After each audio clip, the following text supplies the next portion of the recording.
여러분 안녕하십니까? 12월 11일 화요일 뉴스투데이 강원입니다.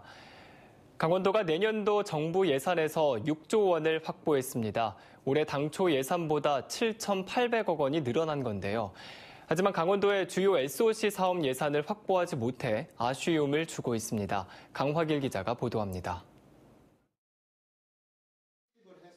강원도가 확보한 내년도 정부 예산은 모두 6조 원. 올해보다 7,800억 원이 늘어났습니다. 춘천 속초 고속화 철도 사업 실시 설계비로 27억 원이 반영됐습니다. 지지부진한 전략 환경 영향 평가 협의만 끝나면 사업 추진이 본격화됩니다. 또 당초 정부안에 없었던 제2경춘국도도 꺼져가던 불씨를 살렸습니다. 국회 심의 과정에서 기본 설계비 성격의 사전 기본조사비로 2억 원을 반영했습니다. 바로 사업이 시작된다고 볼 수는 없지만 사업 시기를 굉장히 단축시킬 수 있는 좋은 기회라고 판단하고 있습니다. 2천억 원이 넘는 세계 국가 지원 지방도와 국도 신규 사업 예산 반영은 성과로 꼽힙니다. 홍천 동막 계약, 원주 지정 흥업, 삼척 미로 화장 국지도 건설 기본 설계비로 5억 원씩이 반영됐습니다. 총 사업비가 700억 원이 넘는 양구 원통간 국도 49호선 개량 사업도 설계비 5억 원이 들어갔습니다. 그러나 강원도가 핵심으로 꼽고 있는 신규 SOC 사업의 국비 확보는 실패했습니다. 춘천 철원 고속도로, 제천 영월 고속도로, 강릉 제진 동해선 사업비는 한 푼도 얻지 못했습니다. 제천 영월이라든지 춘천 철원 고속도로도 저희가 더 노력해서 내후년도 정부 예산안에 꼭 반영될 수 있도록, 그래서 우리 강원도의 SOC가 더 확충되고 발전될 수 있도록 노력하겠다는 말씀을 드리겠습니다. 남북 경협 사업으로 추진한다고 하지만 정부가 순순히 받아줄지는 미지수입니다. 또 올림픽 경기장 시설 사후 활용 예산 확보도 물거품이 됐습니다. MBC 뉴스 강화길입니다. 사학 비리로 학내 분규를 겪었던 상지대학교가 개교 이후 처음으로 직선제 총장을 선출했습니다. 정의사 체제 전환에 이어 의미 있는 발걸음을 뗐다는 평가지만 해결해야 할 과제도 많습니다. 윤하은 기자가 취재했습니다. 상지학원 이사회가 정대화 교수를 신임 총장으로 임명했습니다. 상지대학교가 총장을 교수와 학생, 직원들이 참여하는 직선제로 뽑은 건 개교 63년 만에 처음입니다. 정대화 신임 총장은 앞으로 가야 할 길이 멀다면서도 민주대학이자 지역대학으로서의 역할을 충실히 해나갈 것이라고 밝혔습니다. 교수, 학생, 직원에다가 동문 지역사회까지 아우르는 이런 큰 틀의 의견 수렴 절차 또는 그런 과정을 잘 활용해서 우리 대학을 우리나라에서 가장 상징적인 민주대학으로 만들어 가겠다. 총장실 점거, 수업 거부, 삭발 등 학교 민주화를 위한 투쟁에 앞장섰던 학생들은 직접 뽑은 총장이라는 자부심과 함께 앞으로의 변화에 기대감을 나타냈습니다. 정상적인 학교의 모습을 찾아갔으면 좋겠어요. 예를 들면 단체로 취업 캠프를 간다던가 아니면 학교에서 졸업하신 분들 중에서 되게 유명하신 분들이 오셔서 멘토를 진행한다던가 좀 그런 식으로 좀 학교다운 학교가 제대로 학교 구실을 갖췄으면 좋겠습니다. 하지만 해결해야 할 현안도 많습니다. 신입생 충원율과 재학생 등록률 모두 떨어지면서 어려워진 대학 재정 확충이 시급하고 교육부 평가에서 잇따라 낙제점을 받고 있는 것도 부담입니다. 상지 영서대와의 통합, 공영형 사립대 추진 등 자체적으로 마련한 발전 방안도 안착시켜야 하는 과제가 남아있습니다. 사학비리의 온상이라는 오명을 벗고 발전하는 민주대학으로의 변화를 준비하고 있는 상지대. 앞으로의 행보에도 관심이 모아지고 있습니다. MBC 뉴스 윤하은입니다. 사립유치원 사태의 해법으로 정부와 지역교육청은 공립유치원 확대 정책을 추진하고 있습니다. 이 같은 기조에 따라 내년 도내에는 모두 24개 학급의 공설 유치원이 들어서게 됩니다. 이재규 기자가 취재했습니다. 춘천 장학초등학교 병설 유치원 증축 공사가 진행 중입니다. 20명 정도의 유치원생을 1개 반에 수용하던 규모에서 3개 반 60명 수준으로 확대하기 위해서입니다. 우선 학부모들은 환영하고 있습니다. 내 동네에 있는 학교에 병설 유치원이 증축되어 갖고 학급 수가 늘어나니까 쉽게 보낼 수 있고 또 안전한 그런 이유도 있고 또 공립이다 보니까 더 선호하는 것 같습니다. 아주 좋아합니다. 내년에 이런 식으로 도내에 증설되거나 신설되는 병설 유치원은 최소 24곳입니다. 430여 명의 유치원생이 공립유치원에 다닐 수 있는 규모입니다.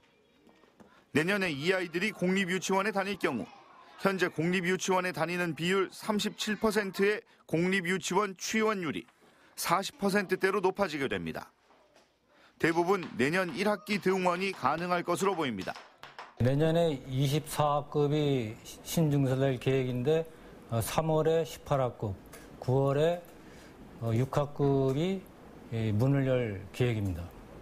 공사는 정부의 보통교부금 10억 원으로 진행하고 있습니다.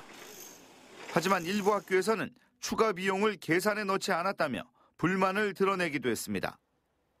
공립유치원을 확대해 제2의 사립유치원 사태를 막겠다는 교육당국. 공립유치원 확대 정책이 아이와 학부모 피해 없이 사립유치원 사태를 돌파할 대안이 될지 주목됩니다. MBC 뉴스 이재규입니다. 강릉선 KTX 열차 운행이 46시간 만에 재개돼 승객들이 버스 대신 열차를 이용했습니다. 사고 구간 열차 운행 상황과 탑승객들의 반응을 배연환 기자가 취재했습니다. 강릉역을 출발하는 KTX 열차에 승객들이 탑승합니다. 출발 시간인 오후 1시 반이 되자 열차가 달리기 시작합니다. 시내 지하화 구간을 벗어나 탈선 사고가 발생했던 구간에 다다르자 열차 속도가 크게 줄어듭니다. 우리 열차는 헤드위탈 사고 구간을 안전하게 통과하기 위하여 약 30km 서해 운행 중에 있습니다. 코레일은 사고 이전 시속 100km 이상으로 달리던 구간을 시속 40km로 달리겠다고 안내했지만 실제로는 이보다 낮은 시속 25km 안팎으로 달렸습니다. 차창 밖으로는 궤도와 침목 정리 등 마무리 정리 작업이 진행됐습니다. 강릉을 출발한 KTX 강릉선 열차는 일부 구간 서행 운행을 제외하고는 정상적으로 운행되고 있습니다. 강릉역에서 진부역까지는 원래는 29분이 걸리지만 저속 운행으로 3, 4분가량 지연 운행됐습니다. 열차 승객들의 반응은 엇갈렸습니다. 좀 놀라긴 했는데 그래도 일단 가보자는 생각으로 왔었어요. 제가 이 KTX를 자주 이용하고 그날도 제가 10시 반 차였는데 불안하다기보다는 저는 그냥 믿고 탄 거예요. KTX 강릉선 열차 운행이 재개됐지만 철도 안전에 대한 불신과 승객들의 불안감은 남아 있습니다. MBC 뉴스 배연환입니다. 정의당 강원도당은 성명을 내고 지난 8일 강릉에서 발생한 서울행 KTX 열차 사고의 근본 원인은 안전 업무의 외주화에 있다며 근본 대책을 촉구했습니다. 정의당은 선로가 늘어나고 있지만 예산 절감을 이유로 전기와 시설, 정비 등 기본적인 시설 보수 점검 인력을 감축한 뒤 외부 인력에 맡긴 인재라고 주장했습니다. 이에 따라 돈과 효율화가 국민의 안전보다 우선할 수 없다며 외주화에 따른 안전사고가 발생하지 않도록 정부의 적극적인 대책 마련을 촉구했습니다. 더불어민주당과 자유한국당을 제외한 강원도 6개 정당들이 선거제도 개혁을 위한 공동 대응에 나섭니다. 바른미래당과 정의당, 민주평화당, 노동당, 민중당, 녹색당, 강원도당은 어제 공동 기자회견을 가졌습니다. 6개 정당은 더불어민주당과 자유한국당의 연동형 비례대표제 합의 거부를 규탄하며 지역 차원의 대응책을 발표했습니다. 이들은 지역별 1인 피켓 시위와 서울 상경 집회를 통해 연동형 비례대표제 관철을 촉구할 방침입니다. 내년 강원도 의원 의정비 2.6% 인상이 사실상 확정됐습니다. 강원도 의원 의정비 심의위원회는 강원도 의원에게 지급하는 내년 월정 수당을 공무원 보수 인상률 2.6%를 적용해 의정비를 5,272만 원으로 결정하고 강원도지사와 강원도의회 의장에게 통보했습니다. 앞으로 2020년부터 2022년까지 3년 동안 공무원 보수 인상률 범위 안에서 도의원 의정비가 오르게 됩니다. 올해 들어 도내 산불 발생 건수가 지난해에 비해 크게 감소했습니다. 산림청에 따르면 지난 1월부터 현재까지 도내에서 발생한 산불은 모두 45건으로 지난해 같은 기간에 102건보다 55% 감소했습니다. 올해 들어 산불 피해 면적은 636헥타르로 지난해 같은 기간 1195헥타르보다 47% 줄었습니다. 리그 8위로 시즌을 마친 강원FC가 공격 지표 부문에서 좋은 결과를 만들어낸 것으로 나타났습니다. 강원FC는 올 시즌 38경기에서 93개의 공격 포인트를 기록하며 리그 12개 팀 가운데 3위로 최상위권에 올랐고 팀 득점은 56점으로 리그 4위, 팀 도움도 리그 3위를 차지했습니다. 하지만 상대 공격을 차단하는 가로채기는 리그 8위, 태클은 리그 9위로 쳐져 수비력 강화는 과제로 떠올랐습니다. 양양경찰서 신설 계획이 결국 무산됐습니다. 이양수 국회의원은 국회 기획재정위원회에 반영됐던 양양경찰서 신축 예산 5억 6천만 원이 국회 예결위 심사를 통과하지 못해 내년 경찰서 신축 계획은 추진이 어렵게 됐다고 밝혔습니다. 양양군과 지역 정치권은 올해 양양경찰서 신설을 위한 행정안전부의 경찰 인력 증원 계획이 통과된 만큼 내년에는 경찰서 신설을 재추진하겠다고 밝혔습니다. 올해 도내 초중학생 중 열흘 이상 무단 결석한 학생이 210명이 넘는 것으로 나타났습니다. 강원도 교육청에 따르면 도내 초중학생 중 올해 열흘 이상 무단 결석한 학생은 모두 210명이었습니다. 도교육청은 현재 이들의 소재가 모두 파악됐다며 학교로 돌아온 아이가 34명, 소재가 확인된 아이는 176명이라고 밝혔습니다.